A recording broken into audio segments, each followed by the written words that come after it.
네, 안녕하세요. 네. 네, 세무사님들 지금 바쁘신 시간이 좀 지나긴 했죠. 5월달 지나가지고. 네, 결국은 이제 댁에서 온라인으로 지금 수강하시는데요.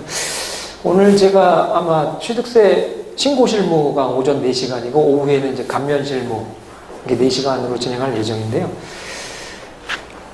일단은 저희가 현직에서 제가 한 30년 가까이 지금 취득세 업무 좀 하고 있지만 사실은 이제 이 세무사님들께서 이 취득세 분야는 아직까지 이제 많이 진출을 안 하셔서 저희 이제 실무자 입장에서는 사실 되게 아쉬운 점이 있어요. 왜냐하면은 사실은 이 납세자 측면으로 보면은 권리구제를 제대로 못 받는 경우가 좀 많아요. 그럼에도 불구하고 이제 취득세 관련해서 이제 깊게 다루시는 분들이 이제 세무사님들이죠. 세무사님들이 이제 많이 다루지 않다 보니까 부당하게 이제 세금을 내시는 납세자들도 점점 많고요. 그래서 개인적으로는 좀 많은 이제 세무사님들이 많이 취득세 쪽으로 진출을 하셔서 저희 이제 취득세 쪽으로 이제 부당하게 세금을 내시는 납세자가 없어지면 좋겠다라는 생각을 이제 해봅니다. 네. 오늘 제가 준비한 건 이제 신고실무 쪽으로는 총 6가지인데 일단은 이제 취득세 개념에 대해서 잠깐 얘기를 할 거고요. 그 다음에는 이제는 그 무효 취소 해제 이럴 때 이제 좀 쟁점이 되는 것들이 있어서 쟁점이 되는 거 위주로 좀 들어갈 것 같고요. 제 뒷부분에서 지금 5번과 6번이 지금 최근 이제 취득세 분야에서 지금 중점적으로 지금 쟁점이 되고 있어서 5번, 6번 쪽에 좀 치중해서 그쪽으로 강의를 한번 진행을 해보겠습니다.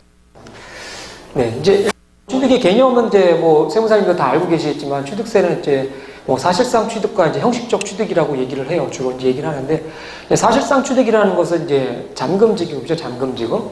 네. 유상승계 취득 같은 경우에 사실상으로 잔금을 주었느냐 안 주었느냐 이제 이게 실무적으로 이제 다툼이 되고 있는 거고요. 그리고 이제 취득이라고 이제 주로 얘기를 하는데 이제 사실 이제 세무사님들도 이제 저희가 이제 그 세금에 있어서는 사실 실질과세 원칙이 대원칙인데 지금 이제 취득세 분야에서는 잔금을 다 안 냈다 하더라도 등기가 나면은 그러니까 형식적 취득이라 해가지고 취득이 성립됐다라고 이제 얘기를 합니다. 그러니까 잔금을 다 안 주고 나서다 하더라도 등기가 나면은 일단 무조건 취득이다 그렇게 판단을 하고요. 그렇게 운영을 하고 있습니다. 이 대법 판례에서 이제 그런 내용들이 좀 나오는데요. 대법원에서 이제 소유권 이전의 형식에 의한 부동산 등을 모든 경우를 이제 포함한다라고 얘기했고요. 사실상 취득이라는 말을 얘기했고요. 그러니까 형식적 요건을 갖추지 못하였다 하더라도, 그러니까 실질적 요건을 갖춘 경우에는 취득이라고 본다는 얘기입니다. 결국은 사실상 취득이나 형식적 취득 이 두 가지 요건 중에 한 가지만 성립이 되면은 취득이다. 둘 중에 한 가지만 성립이 되면 취득이다라고 얘기를 하고 있는 거고요. 그리고 이제 실무적으로 이제 보다 보면은 이제 이런 것들이 나옵니다. 저희가 이제 과거에 지금 올해 이제 2023년도부터는 이제 그 유상승계 취득 같은 경우도 사실상 잔금 지급일을 취득일로 보는 것으로 이제 개정이 됐어요. 그죠? 이제 다들 아시겠지만. 근데 과거에 22년도까지죠. 22년 12월 31일까지는 그 유상승계 취득 같은 경우에 그죠? 유상승계 취득을 의제하는 규정이 있었습니다. 취득 의제. 예. 근데 왜 그러냐면 이제 잔금 지급을 했느냐 안 했느냐를 사실상 객관적으로 입증하기가 되게 어려웠어요. 실무적으로. 그러다 보니까 법의 이제 시행령의 취득의 시기인데 20조 2항이죠. 20조 2항에 개인의 유상승계 취득이죠. 개인의 유상승계 취득에 대해서는 그죠? 예. 취득의 시기를 계약상의 잔금 지급일로 뒀습니다. 계약상.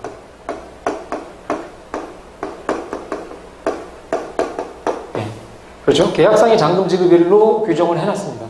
그러다 보니까 사실상 내가 잔금을 안 줬다 하더라도 그 매매계약서상의 잔금 지급일을 2023년 뭐 6월 18일로 두었다. 그럼 이게 취득일이 돼버립니다. 취득일이 간주가 돼버리죠. 그러다 보니까 이제 납세자 측면에서 이제 그런 것들이 나온 거죠. 6월 18일 날 계약상의 잔금 지급을 해놨는데 실질적으로 잔금은 뭐 7월 20일 날 지급할 수도 있거든요. 그럼 나 이때 취득이 아니다라고 이제 다툼이 일어나는 거죠. 결과적으로. 그래서 과거에는 이게 이제 다 납세자가 졌어요. 다 기각입니다. 다 기각. 네, 왜냐하면 이제 법령상에 다 이렇게 나와 있기 때문에 계약상의 잔금 지급일로 나와 있기 때문에 이게 등기가 안 났다 하더라도 다 취득으로 인정이 됐어요. 근데 이게 이제 2021년도에 최초로 이따 뒤에도 나오겠지만 조세심판원에서 취소 결정이 한번 21년도에 남으로 인해서 이제 사실상 취득으로 가는 어떤 시발점이 됐습니다. 지금 이제 23년도 기준이죠. 이 사실상 취득으로 이제 인정해주는 잔금 지급일이 사실상 잔금 지급된 거에 대해서 취득으로 본다라는 게 이제 그렇게 된 건데요. 사실은 과거에도 우리가 지금 이렇게 운영을 했지만 사실은 대법원에서는 그 전에도 분명히 이제 판례가 나온 게 있었어요. 이제 그럼에도 불구하고 실무적으로 이제 실무자들이 이렇게 운영하기는 굉장히 어려웠던 거죠. 과거에는 이제 이런 거였죠. 원래가 20조 취득의 시기, 아까 말한 20조 2항입니다. 요 계약상의 잔금 지급일 취득의 시기가 이거는 사실상 취득한 때가 불분명하거나, 그죠? 계약상의 잔금 지급일과 결련되어 있을 때, 그러니까 사실상 취득한 때가 불분명할 때 그 취득 시기에 대한 의제라는 겁니다. 의제. 그래서 현저하고 명백한 사실상의 취득 시기를 제하는 것은 아니다라고 예전부터 판례가 나왔습니다. 사실. 그러면 이 의미는 뭐냐면은 이 과거 22년 당시 이전에도 사실상 명백하게 잔금 지급한 날을 입증이 가능하다면은 그날이 취득일이라는 얘기죠. 그날이. 그래서 그거를 이제 21년도에 조심해서 처음으로 이제 인정됐던 사례들이 나오는 겁니다. 예. 그렇게 이해를 하시면 될 것 같고요. 그래서 지금 말씀하신 것처럼 지금 23년도에 그죠? 사실상 잔금 지급일이 예. 취득의 시기가 새로 들어왔습니다. 네.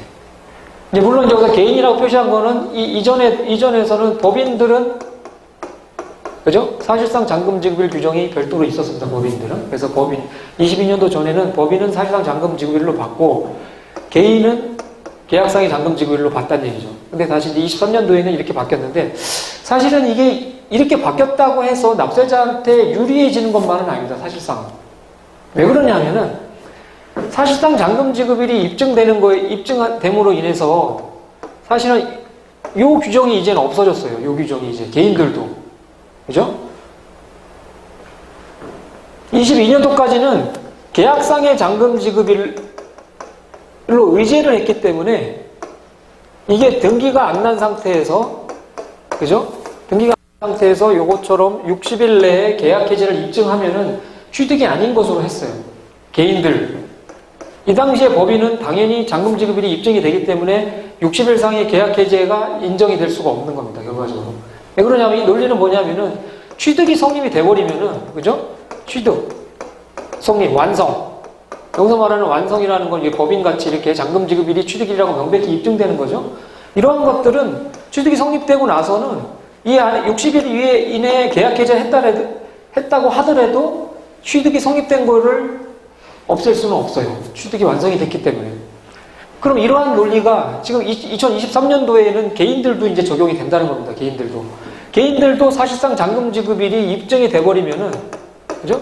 입증이 돼버리면은 이 이후에 등기를 만약에 안 하고 서로 간에 계약 해제를 한다 하더라도, 예? 계약 해제 한다 하더라도 취득세 납세 의무가 없어지지가 않아요. 이제는요. 이걸 조심해야 돼요. 올해부터는. 23년도는요. 네, 잔금 지급일이 완성이 되면은. 물론 이제 이 사실상 잔금 지급일이 입증이 이제 어려울 경우에는 또 규정이 있어요. 또 이항 규정이 있어서 예전처럼 그 계약상의 잔금 지급일로 봐서 뭐 이렇게 하는 것도 있긴 한데 어쨌든 이런 규정들이 있습니다. 그래서 이제 또 중요한 거는 이제 이거죠. 무상취득이죠. 무상취득. 증여인 경우에는, 네, 그죠? 올해도 바뀐 게 없습니다. 작년하고 똑같아요. 네. 계약일이 취득입니다. 계약일이 취득. 이제 세무사님들 이제 좀 다른 게 뭐냐면, 그죠? 증여인 경우에는 우리가 증여세에서는, 그죠? 증여 취득의 시기가 등기일이잖아요. 등기일. 그죠? 네, 이게 좀 다릅니다. 저희가 취득세는 계약일이고요. 사실상 민법상에서는 취득의 시기는 이제 민법이 계약일로 돼 있거든요. 민법. 그러니까 그 어떻게 보면은 취득세 쪽이 더 민법을 좀 더 가져오지 않았나 이렇게 생각을 하는데 어쨌든 간에 지금 취득세는 계약일이 취득일로 보고 있고요. 증여세는 등기일이 이제 증여일로 보게 돼 있는데 결론은 지금 과거나 지금이나 증여 같은 경우는 계약일로부터 60일 내야 계약 해제가 입증이 돼야지만 취득이 성립이 안 되는 겁니다. 무상취득은 똑같아요, 결국은. 그래서 60일 안에 계약 해제하는 방법은 화해나 인락조서, 그 다음에 공정증서, 그 다음에 계약 해제 신고서, 뭐 이런 개념들이 있어요. 이제 공정증서 같은 경우는 60일 이내에 공증받은 것만 인정이 돼요, 공증서에 공증일이 있지 않습니까? 공증일이 60일 내에 들어있어야 된다는 얘기죠. 네, 그렇게 보시면 될 것 같고요. 그럼 아까 같은 경우 사실상 잔금을 지급했지만 60일 이내에 상대방이 서로 계약 해제를 약속하고 해제 신고서를 제출하면 취득으로 보지 않고 취득세를 구하지 않는 된다는 말씀이시죠? 저 3번. 3번에서요? 요거요? 네. 그러니까 요게 지금 아까 말씀드린 요거죠. 사실상 잔금 지급일이 입증되는 것들은 이게 안 된다는 겁니다. 네. 그렇죠. 사실상 잔금 지급이 입증이 되면 확정이 된 겁니다. 아까 여기 취득계 성립이 완성이 됐기 때문에 이 규정이 없어. 이 규정이 적용 여지가 없는 겁니다. 이건 아니고